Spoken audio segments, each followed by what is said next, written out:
Greg is going to be speaking from the alma mater that he doesn't always talk about. As a high school student, he went to the University of North Dakota in Grand Forks, North Dakota, and he recently visited a few hundred students about his life as a student and what he learned on his journey to what now leads to the new generation of OpenAI pioneers. So with that, I invite you to enjoy the interview. So Greg is the co-founder and president of OpenAI. And OpenAI, of course, has been at the leading front of the development of generative AI tools, and most notably ChatGPT and DALL-E and many others. And so it's just a thrill to have him here.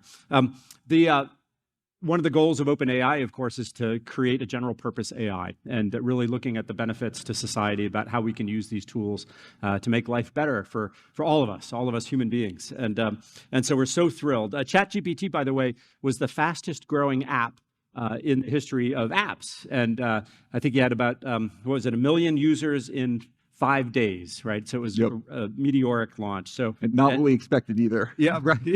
We thought we called it a low-key research preview. We thought it was going to be like, a couple hundred people, like mostly our friends. And you got 1 million in 5 days. We got 1 million in 5 days. Yeah. So we actually have these little stickers now that say low-key research preview and have a computer that's on fire and everything's going down.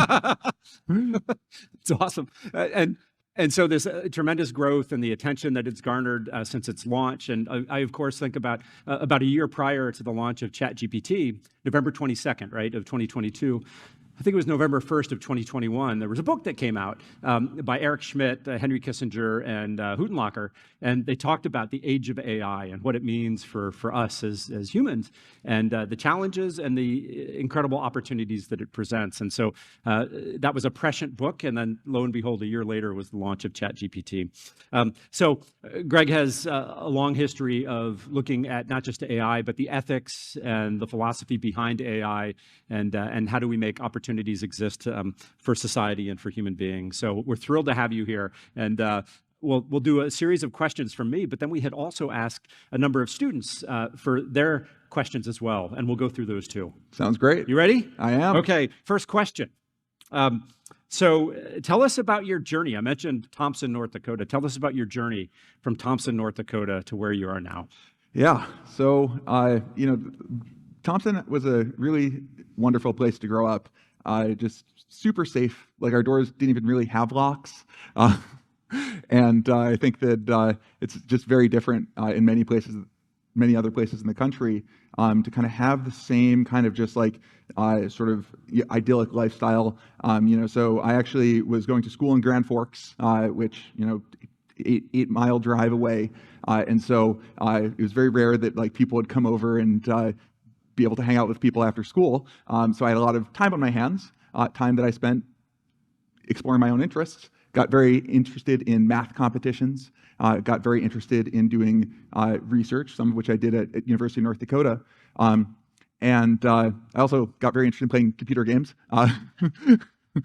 which maybe many people can relate. But I was very lucky to that my parents actually were very supportive of these interests. And our dad, when I was in 6th grade, started teaching me algebra. And that was kind of the first step towards this sort of independent path that I ended up taking. And throughout middle school, I was doing independent study. And then high school, I was taking calculus in freshman year. And then I was out of classes at my high school. But fortunately, there was University of North Dakota right down the street. And so I took most of my classes at UND. I actually did 3 years worth of coursework here. And that was something that really helped me just delve deeper into what I was excited about. And I think that is maybe the biggest theme for my life and my career so far has been to just kind of try to take a path that's just different from other people. And it doesn't have to be the specific one that I did. In fact, it kind of shouldn't be, right? That if anyone is interested in just finding what they're passionate about and just not following the beaten path, it should look unique to you. It should be something that is authentic to you. And so, I graduated and I went to Harvard initially, and I was there for 1.5 years, transferred to MIT, dropped out of MIT to go do a startup. And the thing that really got me was when I started programming. That, with math that I've been really into, I was into chemistry, all these things. It's these very abstract thinking. There are these moments where it clicks. And when it clicks, then you kind of understand something and you solve this math problem or you come up with an answer to the chemistry problem. But with programming, you actually have a system. You actually have something that works. And anyone else can use it. They don't have to understand the details of what you did, just the intent, the vision that you had. And I was like, that's what I want to do. And so I actually spent all of my sort of formal university years trying to do startups, and most of them were very bad. You've never heard of them for good reason. But from each one, I learned another thing not to do. And then I met there were 3 people working on this payment startup in Palo Alto called Dev Payments at the time. Pretty terrible name. You've also never heard of it. But I was like, these are the kind of people that I just want to be around. I want to learn from. And so I dropped out to go just work with them. No matter where you're going, if you're dropping out of Harvard, your parents are going to be a little bit worried. So they were worried when I went to MIT. And then if you leave MIT, no matter what you're about to do, they're also going to be extremely worried. They actually sent one of our cousins to come check up on me to make sure that this company actually existed and that I was able to eat. I didn't actually have a bed at the time. I was sleeping on the floor doing the whole startup thing. But it was a really wonderful experience. I really learned how to build. And while I was at this company, which I renamed to Stripe, which maybe people have heard of, I started to watch deep learning from the outside. AI had always been the thing for me that maybe one day I'd be able to work on, but I wasn't sure when or how to contribute. And you could see, just like if you read sites like Hacker News, you could see something new in AI happening every day and deep learning every day, but I had no idea what deep learning was. And so I met someone working in the field, and he introduced me to more people working in the field. And I kept getting introduced to all my smartest friends from college. And that was a sign for me of, aha, I think that there's something real going on here. Maybe it's time to contribute. And so that was, part of the impetus for me to leave Stripe and to start OpenAI. Yeah, and we were comparing notes backstage, and some noted professors of mine back at MIT were involved in traditional called optimization techniques, which was my field.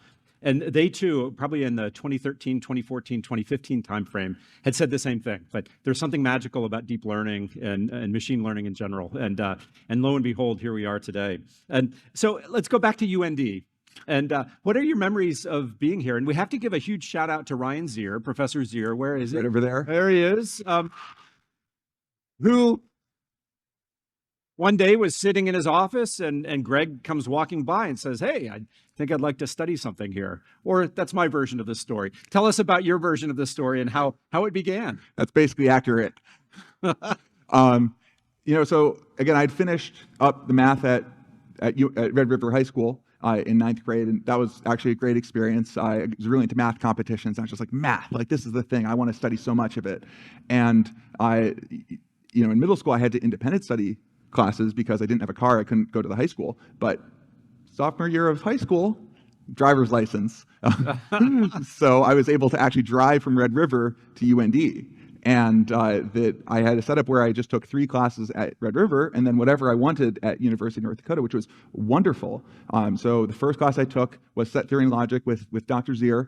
And I was definitely the smallest person in the class, but I had a great time and people were happy to work on problem sets with me and all that stuff. And I just felt very welcomed.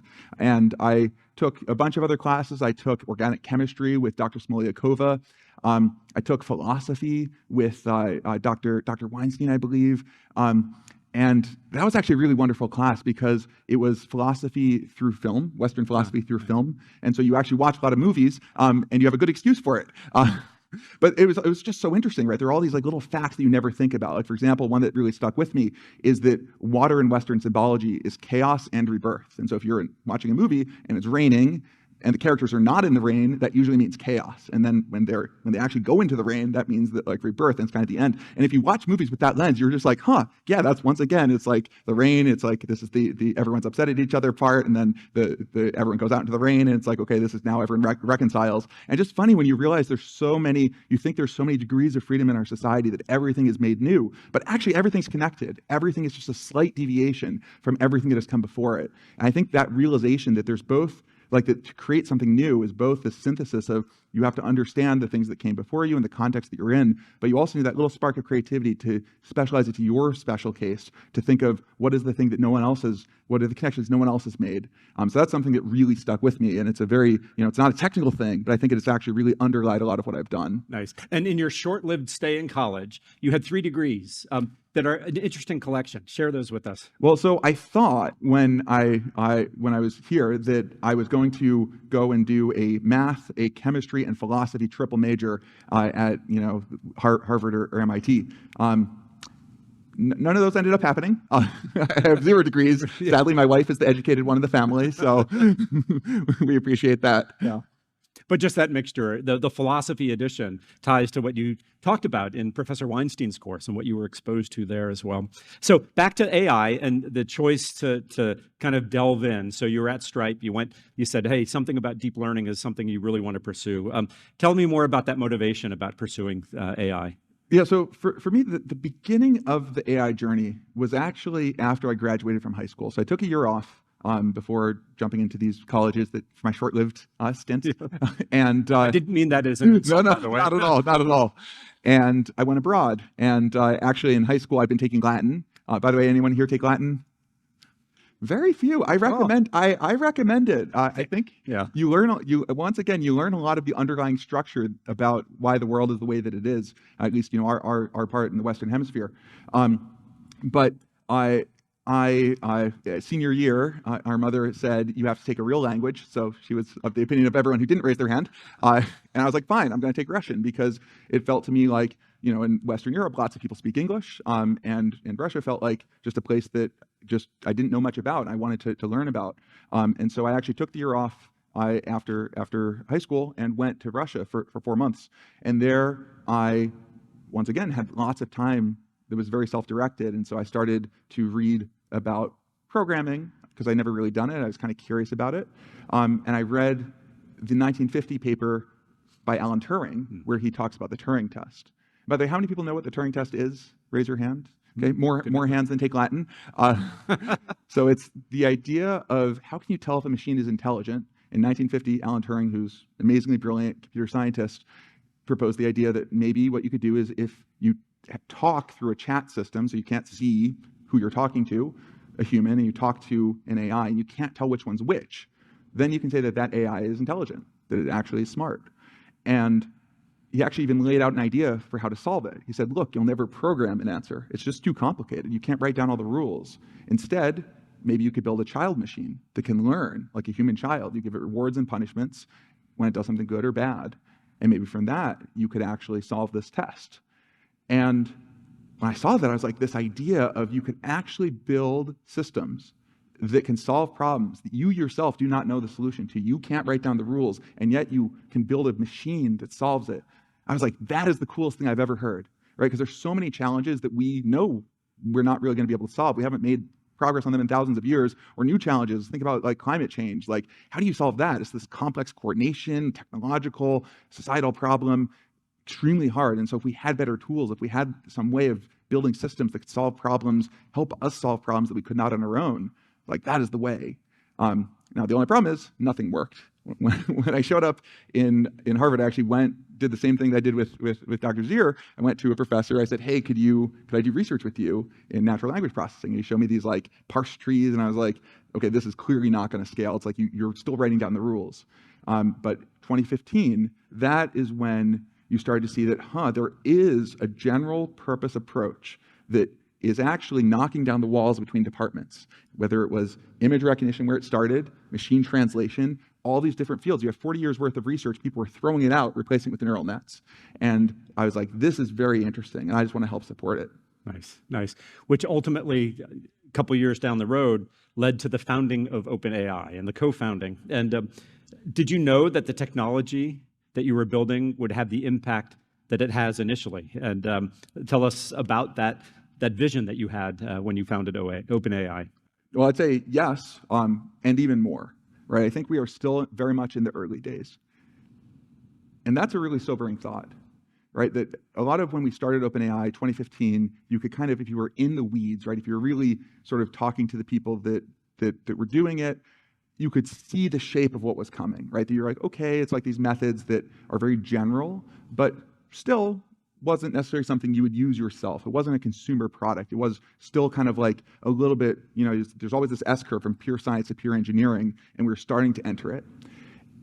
And we spend a lot of time, because a lot of the ethos of OpenAI is not just let's build the thing, but it's think about the impact, right? Like, I think this technology is so desirable, it will be built with or without us. But what we can do, what we can all do, is help steer it, is help decide how we want it to integrate with society, how we want to work with it, how we want this to integrate with our lives. And so in 2015, we spent a lot of time really thinking about this. You take it really seriously. You sort of condition on your own success, and you think about what must you go through.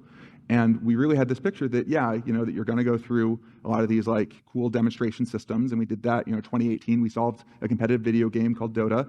You're going to go through a very commercial phase where this is like the most interesting new technology.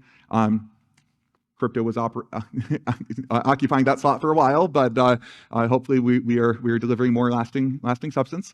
And but things are going to get even more serious, right? You think about how we organize the world, and how you think about impact on jobs, and just like what it even means. Like if you move to a post-scarcity society, just how do you make sure that everyone has not just enough, but actually everyone has just like lots, right? Not just universal basic income, but universal high income for everyone. And especially in a world where you have just like a very different sort of relationship to where cognitive labor is done than we have today. And so there's a lot to think through. And ultimately, you think about the balance of power between different nations, but even beyond, if you build incredibly smart systems, and we're not close yet, but we might be closer than people think. At some point, the technology itself is something you have to worry about, right? That we've all seen the movies about the crazy AIs, and I think actually the scenarios that people think about are probably not the ones that will happen. But I think it is important to think about each of these risks of people, sort of misusing the technology, of the technology being integrated in society in a way that just somehow is just bad, and the technology itself becoming a risk. And so we need to kind of navigate through all of that. And I think that the most important thing is to capture the benefits along the way. And so, by the way, how many people here are ChatGPT users? Have tried it at least once? All right, so decent show of hands there. More than Latin. Yeah. Yeah, exactly. I'm glad we're more popular than Latin. That is good. But that is, I think, this system is the least good it will ever be, right? It's only going to get better from here. And I think that there's going to be step functions each year in terms of what we're able to do, not just in text, but across every single domain of AI. Well, so as we saw, many of the people in the room have used ChatGPT. For many, this is the first time they've knowingly had this type of interaction with an AI or a generative AI tool. And so when you look out over the next 10 years, I think you started answering this already, but the next big jumps. And I'm particularly interested in knowing, right now AI is really crafted around specific use cases. In other words, I want to look at something within medicine or cancer drugs, and there's an AI that's tuned for that. What about the steps towards an artificial general intelligence, which is what many consider to be the kind of the end all? I don't know if it's the end all or not, but the ultimate goal of human-like intelligence with these machines. So the mission of OpenAI is to ensure that artificial general intelligence benefits all of humanity. Like, that's what we're really here for. Like, it's nice that we have a consumer product that's has grown so fast, so many people use and love, but that's not our mission. It is a tool towards our mission, right? That we want to not just build the technology, but actually also integrate it with society. And that was something that was actually a very hard decision to make, right? That there were big debates about maybe what you should do is build this stuff in secret, and then one day, like, you have something very powerful, you have time to make it safe and sort of test it in the lab, and then you push go. And that was always really scary, right? The idea of like, it just doesn't seem legitimate, right? To do such a powerful thing outside of, like, society should choose where we go. And I think that the fact that everyone is being educated, everyone has their hands on this technology, is probably one of the most important steps towards our mission. And I think that at a technological level, the way to think about it is, and again, all this stuff is so hard to picture because AI, I think, is like this incredibly surprising field. If you look back at most of the thinkers about how will AI look, no one really predicted it, right? No one predicted something like ChatGPT, right? People were thinking about, well, we'd have these like, we'd write down all the rules and like we'd come up with some really smart like algorithm. Instead, this picture of actually compute, right? The computational power seems incredibly fundamental here. And it's not all you need, right? That it's compute, data, algorithms are kind of the three pillars here. We're going to keep putting more compute in. We're going to keep coming up with better algorithms. We're going to keep cleaning the data better and kind of getting more representative data of the world. But I think that the way to think about it is that ChatGPT is this like system that's actually, it basically knows everything, but it still makes these very non-human-like mistakes, right? It makes these like reasoning errors that you never would. And if it has like 2 or 3 steps of reasoning, sometimes it can do it. But like once you have 10 steps, it's gonna like fall off the rails and then say things that are not accurate. And I think like, what does it mean if you can solve that problem? If you can actually have a machine that can have coherent thoughts and that you can just go off and think about a hard problem. And I think that is where the promise really lies, right? That's what we really want. We want to be able to present it with a hard material science problem. You want to be able to present it with even a hard, coordination problem of just like, hey, we want to get everyone to the table to talk about this issue. Like, who should we call? Like, what should you say to different parties? Like, what does it seem like this person really wants? All of these like sort of deep things that feel very deeply human, but we're actually not that good at. That it's actually, you think about how much better coordinated of a world we could be if we had better machines, better tools to empathize with each other and really understand even just crossing language barriers and cultural barriers that are just hard to do unassisted. And I think that that's the place that we're going. And I think that it will help a lot with technology development. I think that today we're talking about thinking about how to use these tools in the classroom. I think that's actually a very important question too, of how do we all sort of, become better humans and, learn more and leverage these tools. But yeah, I think that the shape of the technology will become very different. And I think it'll be very different at each step. So kind of expect each year there's gonna be something a little bit surprising. And I think in 10 years, like that it's really hard to put a bound on where we might be. Like I think there is a decent chance, at this point I think people are definitely saying, within the Overton window now to say that within 10 years, AGI is, it's not 100% guaranteed, but I think it's actually quite probable. And by the way, I think that one mistake we made in the early days was thinking of AGI as the end goal, right? That's basically like everything is focused towards this one moment and then either success or fail, and that's it. But instead I think it's a continuum, and it feels way more realistic to me.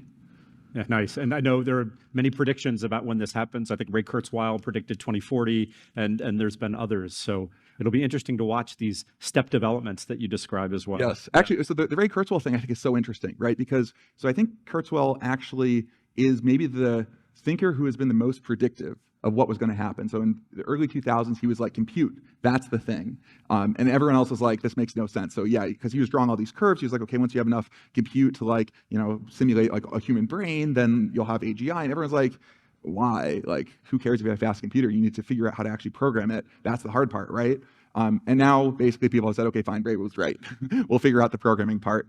And he said 2029 for the Turing test, which I think of, when I think of that, that's kind of AGI level of like a machine that really you talk to it and it's fully human level and it doesn't have this like weird non-human mistakes. And 2045 for the full-on singularity, right? Which is like what you think of as what we call superintelligence. And that is going to be, I think, something that humanity should approach in a deeply coordinated fashion. We've been talking about this with many world leaders, the need for an international organization like the IEA, the International Atomic Energy Agency.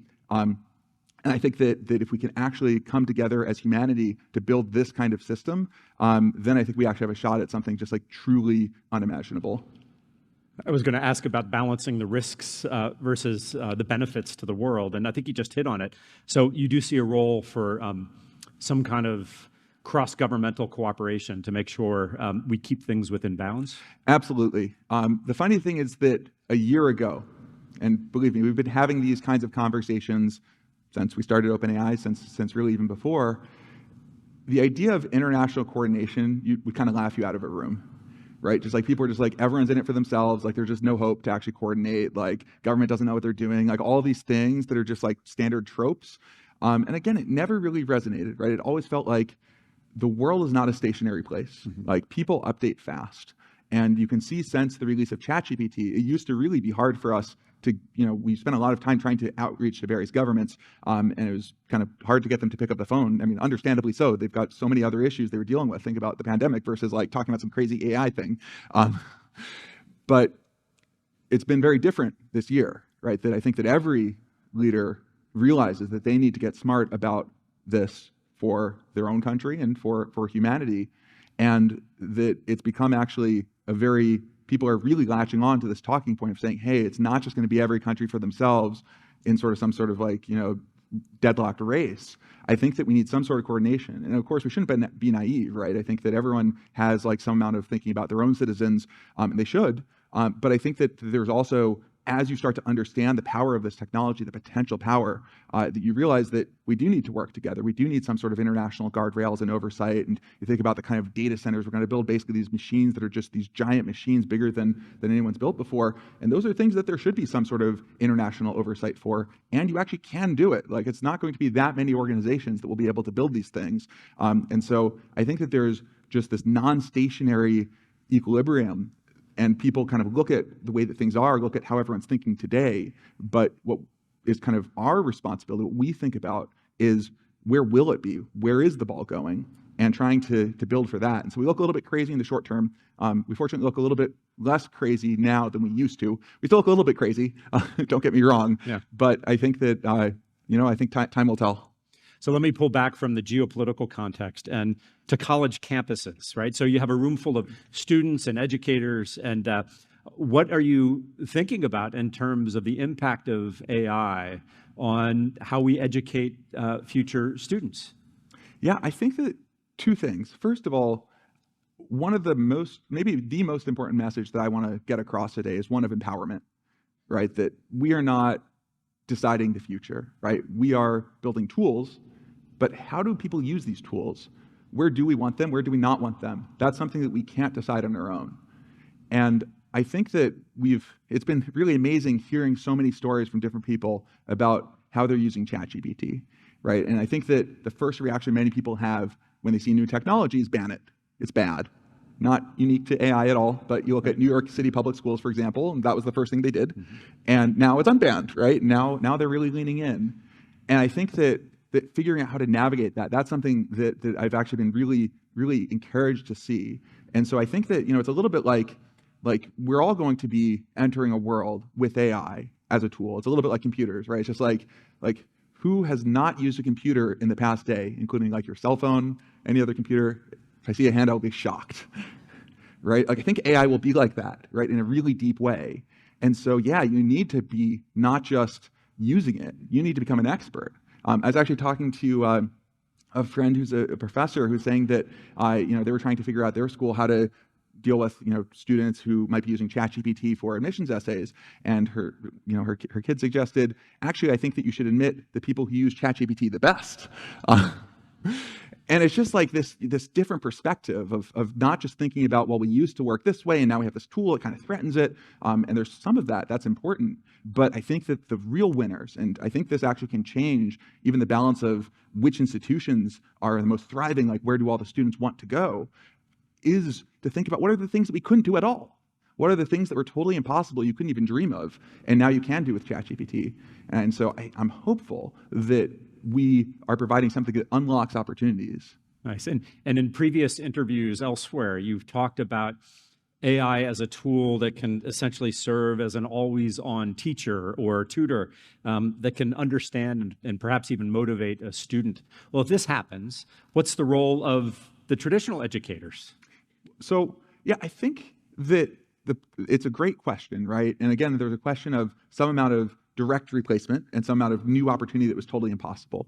And I think about the fact that everyone kind of has that one teacher that they remember who really inspired them, motivated them. We've talked about Dr. Zier. I think he definitely did that for me. But imagine if you could have that 24/7 for any subject you wanted, and that you have this AI that you have a long-lived relationship with, in the sense that it understands you. It really has seen your learning progression. It kind of gets your style, that it kind of knows that, like, hey, like, you really should be doing your homework now, like whatever the things are that you just simply could not find humans to do. And there's so many studies that show, there's like the 2 Sigma study showing that personalized education actually is like basically the one thing that actually moves student outcomes.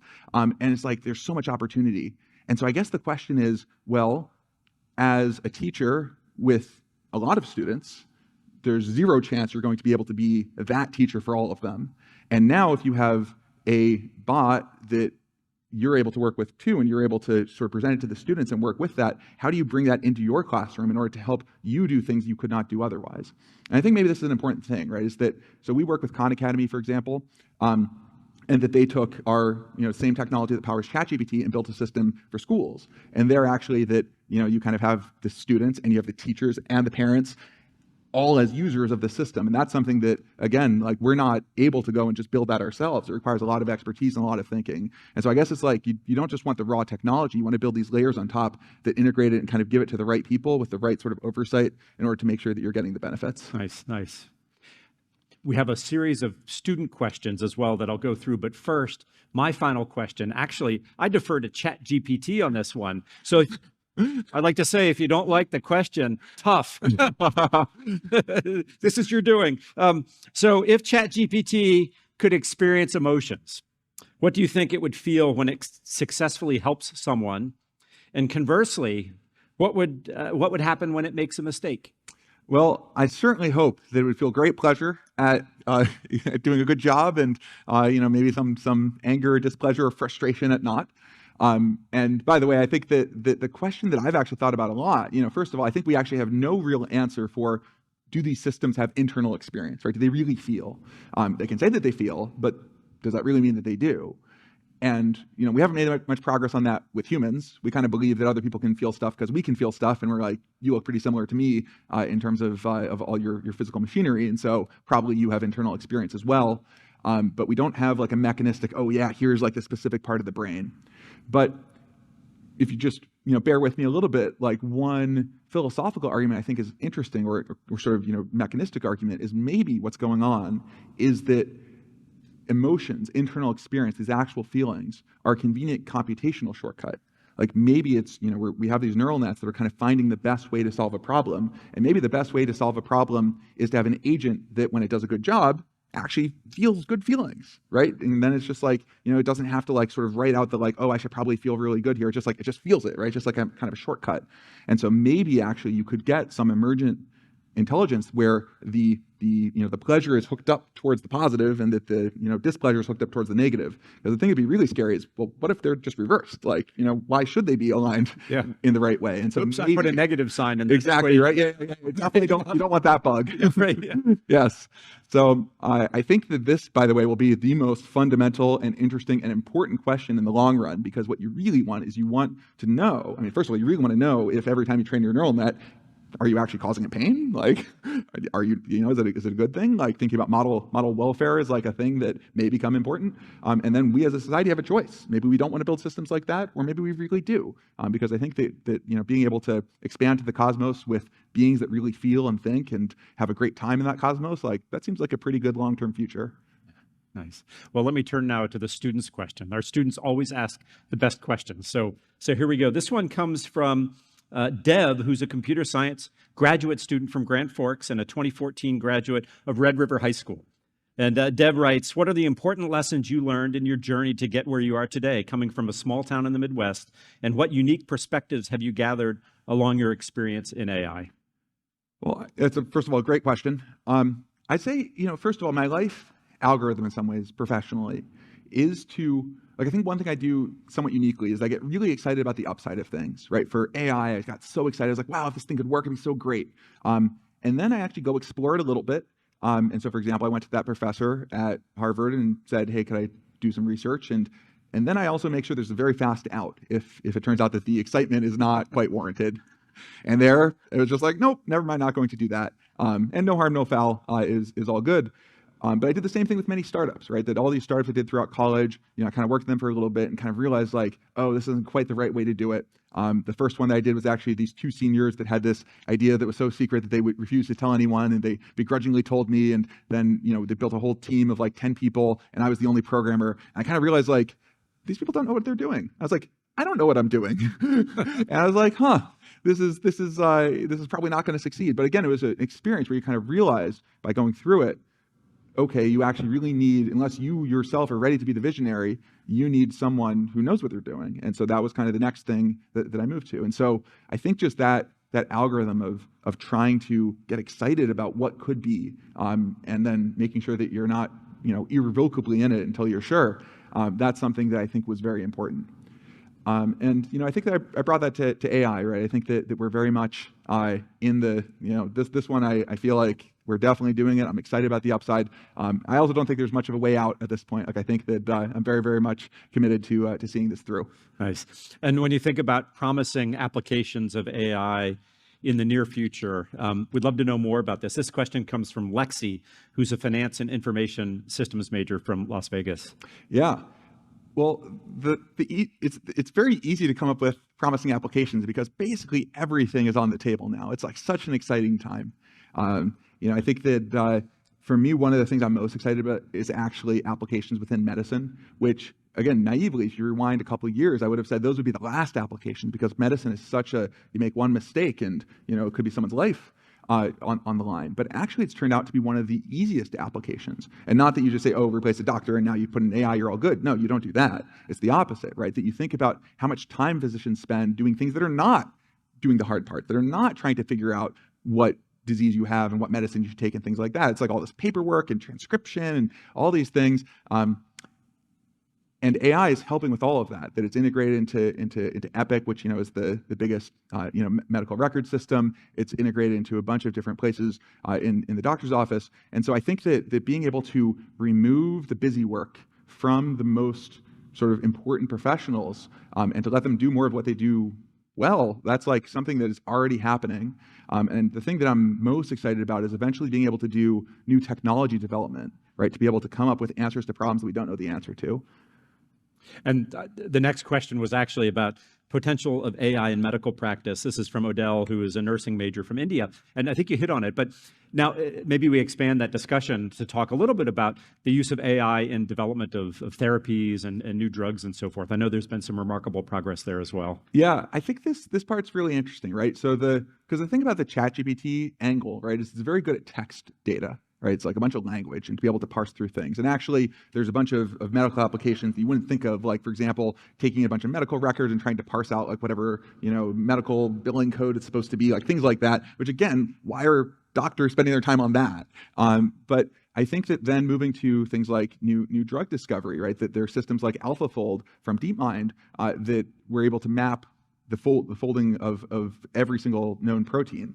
That I know someone who's thinking about how to take DNA sequences and be able to apply this technology to it. And so I think that just like you can think of the language of biology as something that's a total mystery, right? Like we really don't speak it very well. It's just like there's so much like going on there. There's so many connections that it's kind of hard to keep track of in this thing. And so we're starting, it's like the bar in some ways is low in order to make progress and be able to solve problems that you couldn't before. So it's still early days. Like I think that I don't think we're quite at the point yet where drugs have been discovered that you absolutely would not have been able to do without either some sort of machine learning techniques or any deep learning techniques. But I think 5 years from now, it'll probably be the opposite. Nice. And in medicine, you recognized, wow, this involves humans and life. Let me stay on the human side as well. And this question comes from Madeline, who's a commercial aviation major from Sequim, Washington. And the question is, do you think that artificial intelligence will degrade our value on man-made art such as poetry or painting? No, I don't think so. I think that things will change. I think there's no question, right? And I think that one thing we've already seen is that more people are artists now. More people can come up with a poem. And I've seen this with so many users of DALL-E, our system that turns text into an image, that there are people who had some picture of something that they wanted. And sometimes it's as simple as, someone's thinking about decorating their home and that they want to be able to visualize different options for it. I think that there's a lot of these kinds of applications that you wouldn't think of, that there used to be this barrier that the tools were so hard to use that you'd have to become an expert before you could use them. But at the same time, I actually think that the value of, now I can make all these beautiful pictures, but someone else can too. And so the value of of those maybe is like less special if they're just kind of like, oh, I just kind of like didn't even write a prompt and the AI just kind of came up with a thing and here's the thing now. No one wants to look at that, right? And it's actually very interesting that we've seen this lots of times where people tweet out some picture that they made and or tweet out some experience they had with ChatGPT describing it, and no one wants to read it, right? Like it's just not interesting. What people want is they want that human connection, right? That if you're going to stare at some art, and sometimes you do want to just stare at beautiful art because it's beautiful or because it was made by an AI, but sometimes you really want to know that the person who's singing the song like actually went through that experience. And so I think that there's something about changing the tools, changing the paintbrush, but the fundamentals of how people connect and what people are excited by and why people spend their time the way that they do, they get to do more of it. And it can actually enhance the value in ways that were not present before. Nice. I should insert a quick story here. It's not my story. It's a story of thanks and also a story I learned about at lunch today. So I have to offer my deep thanks to Michael Chambers, who is a bioscience company founder down in Fargo, who made this whole in-person event happen. So thanks to Michael. How about a round of applause for him? Even more impressive than Michael's contributions was the conversation we had with his 8th grade daughter, Eve, over lunch. And it got Eve, it was this point, right? It was, she did her science experiment this year on how humans or whether humans can differentiate between artificially intelligently created, is that even a adverb tied together? Got to figure out a term. Created, whether it was poetry or I think art or food recipes versus human created, and also looking at the psychology as well. So it ties to that conversation really nicely too about about what's distinctively human. Yep. Now I do want to say that it's not all roses, right? I think that one thing about AI that I think is, I don't know whether every technology feels this way, but I really feel it for AI, is that you cannot talk about the benefits without talking about the risks. You cannot talk about all the wonderful things it will do without also thinking about, but what about in the wrong hands? What about if everyone's doing this thing in this particular way? And so I think the truth is that we as a society, again, need to pick, right? We need to think about how we want to navigate through this. And there's going to be ups and downs. There's going to be things that will feel like, oh, it used to be so great, and now it's just totally different. And I think that balance, that is part of life, right? That is part of what humans have been doing for thousands of years. And it's just so compressed, right? In terms of AI, the progress and the rate at which we're developing it. And I think that the impact that we can have. And so I think that it is, again, just really important that everyone sort of engages with this. And so one of the best ways to answer this question of how to make sure it deepens the value of art is to actually do more AI art. And I think that with that kind of education and that kind of experience and do the science projects, I think that is how we can get to a great world. Nice. And Andrew, an environmental management major from Penn Valley, California, continues this theme on kind of the humanity. And that's and this is kind of a how question, but what do you think the difference is between human creativity and the way that ChatGPT creates texts? Yeah, I suspect that they're less different than you think. And once again, I think it's hard to be totally definitive here. The one thing that's interesting about deep learning and neural networks is that they were originally designed, neural networks were designed in 1942 or something like that, to be a model of the information processing of the brain.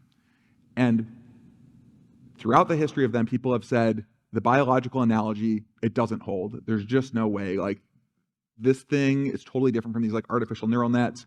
They don't capture like so much of the temporal information. There's just like so many like details that are different about the neural nets. And yet, here we are about 70, 80 years later, and actually you're basically using the same kinds of neural nets. Like, we kind of made a little bit of improvements in some of the details, but like fundamentally, if you were to show this to Pitts and McCullough, who invented the stuff in the 1940s, they'd be like, oh yeah, that was basically what I had in mind. And we're able to actually capture language, right? We haven't fully solved it, right? But we've really captured an important part of it. We're doing the same thing with images. We're doing the same thing with, you ask DALL-E for an image, it comes up with something totally new. And people like to say, oh, it's just next word prediction, right? The way we train these is that we show them text and we say what comes next. But what that misses is the way we actually train them is we show the AI text it's never seen before. And we say, well, what should come next in this thing you've never seen? And if you think about it, you can phrase any super hard problem that way. What is 7 plus, so let's say you're given the sentence, the answer to 7 plus 5 is blank. You got to actually solve the problem, right? And that you can imagine replacing that with any super hard problem, or a really great idea for this character in this play, give the whole play, would be if then they went to blank, and you have to come up with something creative there. And so I think that this understanding, this sort of being able to predict what comes next, that's, I think, a fundamental thing. I think humans do it too. There's lots of research about how humans are prediction engines, right? And that a lot of what you do, you think about when you're just kind of zoning out and someone's like talking and you just kind of like, you're thinking about what they're going to say next, you kind of know, and they say something surprising, you're like, wait, what? And I think that's going on with our neural nets too. And so I think that the mechanisms are way more coupled than you think. And the fact that these AIs, like, they are coming up with new things that have never been said before, never been thought before necessarily. And not that different, right? It's like an epsilon from all the things that have been thought and said. But I think that's true for humans too. Nice. And Jennifer, an English PhD student from Massachusetts, has our final student question. And that's, and this is about your work. What roles do creativity and hope play in your research? Well, they're deeply, deeply intertwined, I'd say. I think hope, like the thing about research, right, is most of the time research fails. And you got to be okay with that. And so you cannot do research successfully, as far as I know, at least the way that I know how to do it, without always having that hope, that optimism of you think about what if this works. And the fact of the whole company is fundamentally, in some ways you can look as a, it's very easy to think of the doomers and thinking about all the bad things that could come from AI. But we are fundamentally a hope-based company, right? That we say, we want to unlock the benefits. We want to deliver them to everyone. We think that is possible. We think it can be done. We don't think it's easy. We don't think it will magically happen. We think it can happen through the efforts of us and everyone. And I think that is such a deep part of our ethos of the day-to-day, the creativity of just coming up with new ways of approaching these problems that no one has done before and trying to instill that same thing into the AI. So that's what we're here for. Nice. And a very kind of great human answer to that tough question, because I know with all the press going on with, hey, we have these tools, that sense of hope and creativity sometimes gets lost, right? So I would like to turn the final comments over to you for anything. I probably missed something in my questioning, certainly, but there might be a message that you have for the members of the room here, in particular, perhaps even the students. And it would be a great chance for you to close our discussion with your final thought. Absolutely. I think that maybe the most important thing to take away is that, we are definitely going to go through a decade of change, right? And by the way, I don't think that it will stop. I think that AI will continue to progress. It will continue to change its character and to change our lives. But I think this next decade is kind of our first introduction, right? ChatGPT was the very first introduction for many people to this kind of technology and what it can do, and also what it can't do yet. And one thing that people get wrong is they look at what it can't do yet and say, this is what it can't do.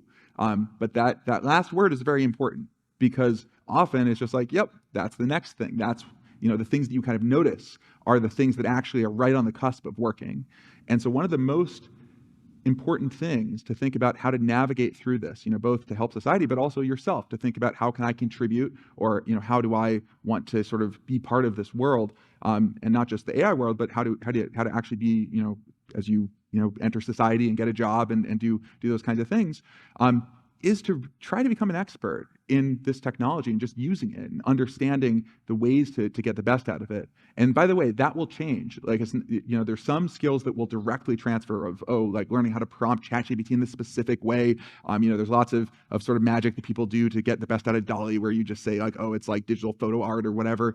The specific magic words, the incantations, those might change, right? But the underlying picture of here's an AI, which is this magical, mysterious thing in a lot of ways, and then just getting excited about it, thinking about your use case, what you're excited about doing, whether it's homework related, whether it's something in your community, and then really doing it and just spending a lot of time just sort of trying to figure out how to get the best out of it. And that's something I've noticed, that the people, even as the generations of these AIs have come, that there seem to be a consistent set of people who just get the best out of them and do magical things. And so I think that is the promise of the world that we're signed up for. Is I think everyone can become a magician, and it's like we're all sort of signed up for Harry Potter here, and the AI is our wand. So hopefully that's a good analogy. But I love it. Yeah. Well, Greg, let me be the first to thank you for spending this time with us. To a room full of 550 people who were, I could see, sitting on the edge of their seats about your view and your experiences and what the hope is for the future of this world living alongside as human beings with AI and the ever-present AI that will be here, as you say, from now until forever. So thank you so much. It's great to have you returned to your first college campus, which Absolutely. is great. We claim you as ours, and just the experiences I know laid a great foundation for your future success. Undoubtedly, the support of your parents and the great wisdom and support that they've given you and your siblings and your wife Anna as well. So thanks to all of you for being here.